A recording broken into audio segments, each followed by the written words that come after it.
कृपा से हम सब आराम कर रहे हैं। उन्हीं कृपा से हम सब आराम कर रहे हैं। उन्हीं कृपा से हम सब।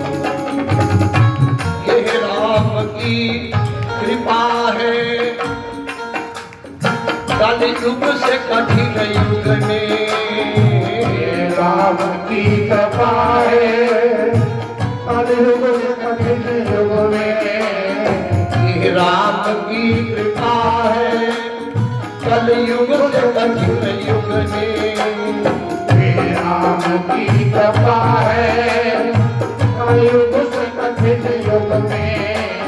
निश्चिंत हो के हम सब निश्चिंत हो के हम सब हरि गुण गान कर रहे हैं।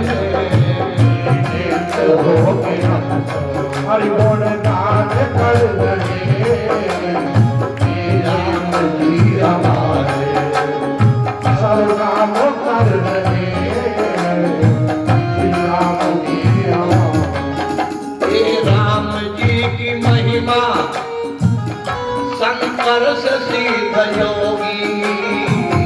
राम जी की महिमा शंकर से सिद्ध योगी। राम जी की महिमा शंकर से सिद्ध योगी। राम जी की महिमा शंकर से सिद्ध योगी। करके विषहाला करके विश्राम कर रहे हैं। करके विश्राम कर रहे हैं। सब काम कर रहे हैं। श्री राम जी हमारे सब काम कर रहे हैं। श्री राम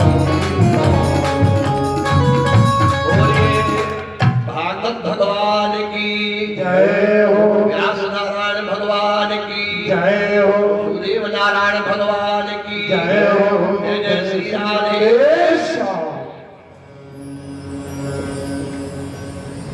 जितने लोग यहाँ कथा श्रवण करने के लिए पधारे हो, ऐसा कोई व्यक्ति आपने आज तक देखा है जो ये चाहता हो लोग हमारा अपमान करें? क्यों भाई, है कोई ऐसा जो ये चाहता हो कि लोग हमारा अपमान करें? कितना बड़ा पंडित हो, कितना बड़ा महात्मा हो, कहता कोई नहीं। चाहते सब यही है लोग माला पहनाएं, तिलक करें, पूजा करें। एक बात याद रखना जीवन में, केवल ब्राह्मण के घर में जन्म लेने से या क्षत्रिय या वैश्य के घर में जन्म लेने से पूजा नहीं होती है। और हरिजन भाई के घर में जन्म लेने से कोई अपमान भी नहीं हो सकता। हमारे यहाँ पूजा किसकी होती है? गुणः पूजस्थाने नच लिंगम नच वयः। हमारे यहाँ पूजा गुण की होगी। दूर काहे को जाओगे? ये तुम्हारा गवर्नमेंट कॉलेज है ना, इसमें एक सफाई कर्मचारी है, अभी शायद है, ऊपर चले गए। वो पीलिया झाड़ता था, भूत प्रेत उतारता था, और सन 72 में मुझको बड़ी भयानक पीलिया हुई। उसी के दरबारे हमको भी सिर झुकाना पड़ा। हमारे यहाँ जाति पाति नहीं है, हमारे यहाँ गुण है। अगर कोई गुण आप में है तो लोग आपकी पूजा करेंगे। पूजा किसकी होती है? एक बार सीता माता और भगवान राम चित्रकूट में बैठे हुए थे, तो माता को पता नहीं क्या भाग गया। मैया जानकी जी ने कहा राम जी से, प्रभु आपके चरणों से मेरे चरण अति सुंदर है। तो राम को बहुत हंसी आई। राम ने कहा सीता ये तेरा अहंकार बोल रहा है। अरे तेरे चरणों से मेरे चरण अति सुंदर है। अब राम जी बोले हमारा चरण सुंदर, सीता जी बोले हमारे चरण सुंदर। अब निर्णय कौन करे? तब तक भैया लखन जी आ गए। सीता जी ने लखन को पकड़ा और कहा, भैया लखन, तू अपने प्रभु की भी सेवा करता है पैरों की, हमारे भी पैरों की सेवा करता है, तो तू बता चरण किसके सुंदर? तू आज हमारा पंच है। राम जी मुस्काए, लखन हंस गए। पंच परमेश्वर होता है, उसको सत्य बोलना पड़ता है, तुम्हें आज बोलना ही पड़ेगा चरण किसके सुंदर। तो लखन ने कहा, हमें क्यों झंझट में फंसा रहे हो? पति पत्नी के झगड़े में कोई तीसरा बोले, कोई दूसरा बोले, वो भी मूर्ख है। राम ने कहा, निर्णय तो देना। बोले दे दूं निर्णय? बोले हाँ। सीता मैया से कहा, आपके चरणों से भगवान राम के चरण अति सुंदर है। सीता जी अनमनी हो गई। मैं जानती थी तू अपने भैया की बजाएगा, हमारी तो बजाएगा। राम बहुत खुश हो गए। लक्ष्मण ने कहा, प्रभु ज्यादा खुश होने की आवश्यकता नहीं है। बोले क्यों? लक्ष्मण ने कहा, आपके चरणों से किसी अक्षर पर थोड़ा बदल दे दीजिए, अर्थ बदल जाता है।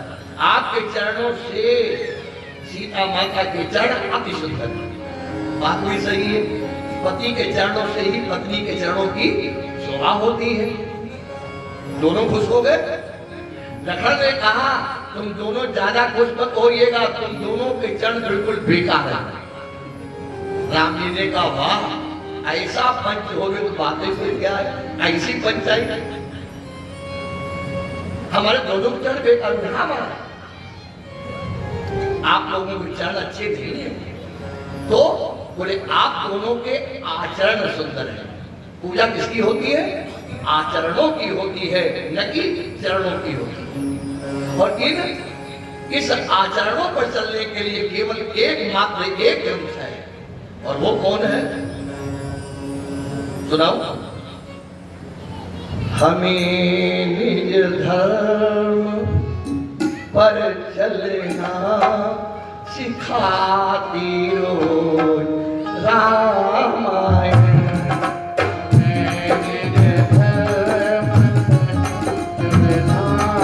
सिखाती रोज रामायण। हमें निज धर्म पर चलना सिखाती रोज रामायण। हमें निज धर्म पर चलना सिखाती रोज रामायण। शुभ आचरण करना, हमें शुभ आचरण करना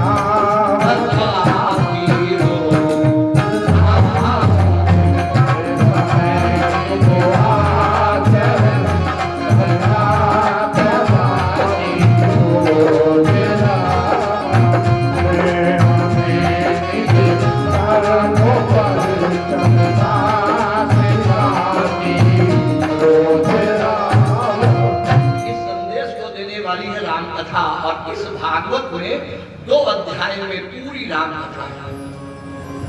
आपको एक श्लोक सुनाओ, कहां से राम कथा शुरू की है भागवत जी में? बोले आदौ राम तपोवनादिगमनम। लगभग सबको याद होगा। आदौ राम तपोवनादिगमनम हत्वा मृगं कांचनम वैदेही हरणम जटायु मरणम सुग्रीव संभाषणम वालिर्निरदलनम समुद्र तरणम लंकापुरी दाहनम पश्चात् रावण कुंभकर्ण हरणम एतद्धि रामायण। पूरी रामायण। घर के गांव में लड़के कहा करते हैं, एक है राम, एक तो रावन्ना। उनने उनकी सियाहरी, उनने उन्हें मारना, और तुलसीदास लिख गए पोथन्ना। लेकिन मित्रों, ये पोथन्ना नहीं है। अगर संसार का अमृत है कोई इस समय, तो वो है राम कथा। आइए प्रारंभ करते हैं। वैसे तो भगवान के बरगमन से कथा प्रारंभ है भागवत जी में, लेकिन पूरी कथा घुमा करके दी है वेद व्यास जी ने। अगर मैं आपको सीधे सीधे ले चलूं तो क्या बात है, तो आइए सीधे चलते हैं। कहाँ शुरू करते हैं? बोले एक बार भूपति मन माही, एक बार भूपति मन माही, एक बार भूपति मन माही, भई गलान मोरे सुत राही, भई गलान मोरे सुत राही, मोरे सुत राही, भई गलान मोरे क्यों? राजा दशरथ को एक बार ही कष्ट क्यों हुआ? 2 बार क्यों नहीं हुआ? 4 बार क्यों नहीं हुआ? 10 बार क्यों नहीं हुआ? एक बार क्यों? देखिए, यहाँ भागवत कथा राम कथा नहीं है, हम तुम्हें केवल 3 कांड बताएंगे यहाँ पर हल्के हल्के से। बहुत कांड है इसके। पहला कांड क्या था? एक बार अयोध्या में 12 वर्ष का सूखा पड़ गया। राजा दशरथ जी ने वशिष्ठ जी से पूछा, वशिष्ठ जी ने कहा तुम्हारे ऊपर शनि की 7.5 आ गई है। राजा को क्रोध आया, अपने रथ को तैयार किया, 4 घोड़े मचे हुए हैं उसमें रथ में। आपने देखा होगा अच्छे घोड़ों की कनुकी क्यों मिली होती है।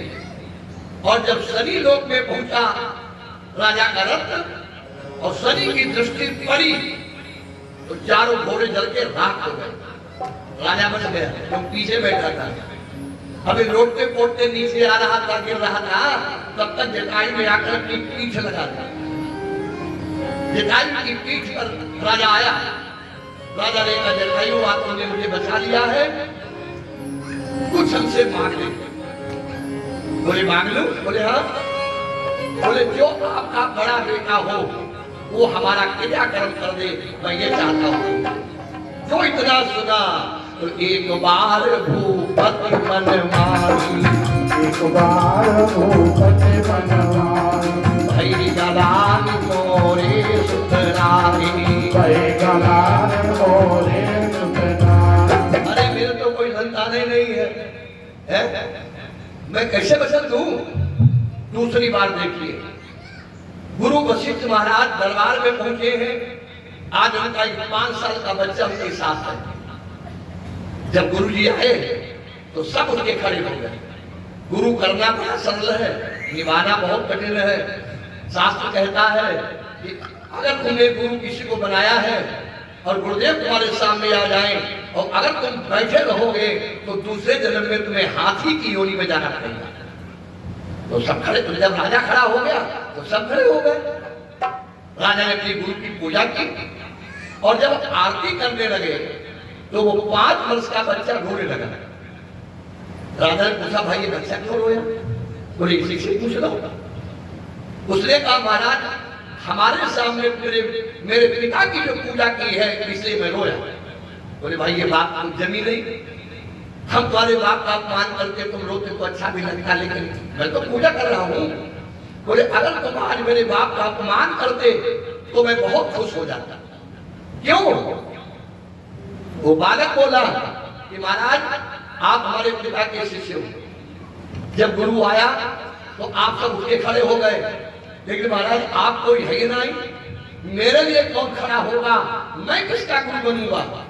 जो इतना कहा तो एक बार भूपति मन माही, एक बार भूपति मन माही, भई गलान मोरे सुत राही, भई गलान मोरे सुत राही। एक दिन प्रातःकाल का समय है।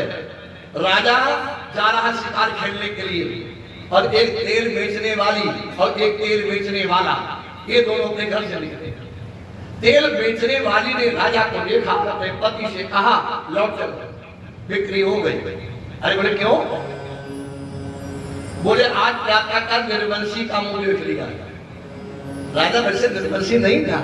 भागवत कहती है शांता नाम कन्या बनी जगत, इनकी कन्या थी जिसका नाम क्या था? शांता। आपने तो पढ़ा है मुन्ना जी, लड़की हो लड़का हो निर्वंशी नहीं हो सकता है। लेकिन ये बात उस समय किसी को पता नहीं थी, कथा लंबी इसलिए नहीं सुनाएंगे।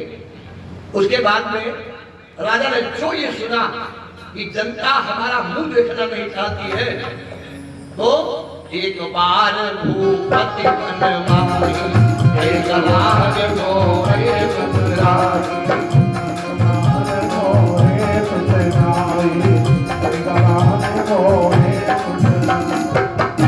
दो बातें, दो के आगे ही कहना, तीसरे के आगे कभी मत कहना, कथा सुन रहे हो। कौन कौन? पहली बात है दुख, दूसरी बात है सुख। सुख और दुख ये केवल दो के आगे कहना, तीसरे के आगे मत कहना। सुख भी सबके आगे मत कहना। क्यों जी? आप कहोगे इसमें आपको क्या कष्ट है? अरे हम सुखी हैं, हम राजा हैं, बात हम कहते हैं तो क्या परेशानी? बोले है परेशानी भैया। 15 दिन बाजार में ये बात तुम कह लो और 15 दिन के बाद क्या होगा? बड़े बड़े बंदूकधारी तुम्हारी छत पर होंगे और सब सजा सजा के तुम्हारा निकलवा ले जाएंगे। सुख भी मत कहो और दुख भी मत कहो। क्यों? आपने देखा होगा ये जो पार्टी बैठी है ना महिला वाली, इनमें एक बहुत बड़ा गुण होता है। घर में जरा सी बात हो जाए तो एक पड़ोसी से रोने लगते हैं। मान लो कल को तुम्हारा कष्ट दूर हो गया, फिर तुम मारोगे बातें पड़ोसन से, तो पड़ोसन क्या कहेगी कि जी की तो धरती धरती चलाओ, कल हमारे आगे रुकी थी। रही मन निज मन की व्यथा, रही मन निज मन की व्यथा, और मन ही राखो रोए, सुनिय खिलई है लोग सब बाँट ली है ना कोई।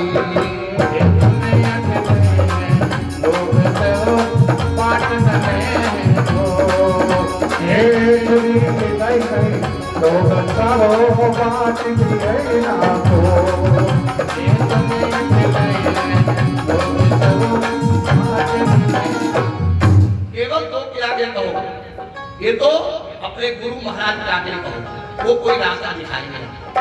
और या फिर परमात्मा से कहो, वो कोई रास्ता दिखाएगा। तो कहाँ गए हैं?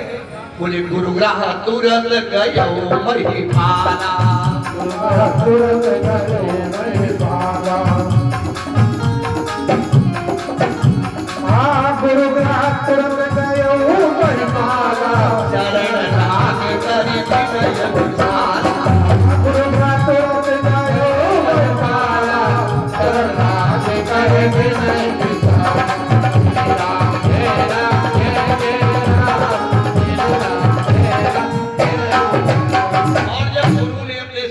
बात सुनी तो कह दिया धरा धीर हुई सुत चाली। 4 पुत्रों में क्या बात ये बशीर पहले नहीं कर सकते थे? कह सकते थे, लेकिन अभी तक राजा ने कभी दुखी होकर के बात कही ही नहीं थी। है? आज कह दिया। संगी ऋषि को बुलाया गया, पुत्र स्त्री यज्ञ हुआ, अग्निदेव चरु लेकर के निकले और अग्निदेव चरु लेकर के निकले तो तीनों रानियों में वो हवी बांटी गई। तीनों रानियां सगर्भा हो गई। धीरे धीरे समय बीता और भगवान के अवतार का समय आया। कौन सा समय था? तुलसी बाबा की चौपाई लिखते हैं, बोले नवमी तिथि और मधुमास पुनीता।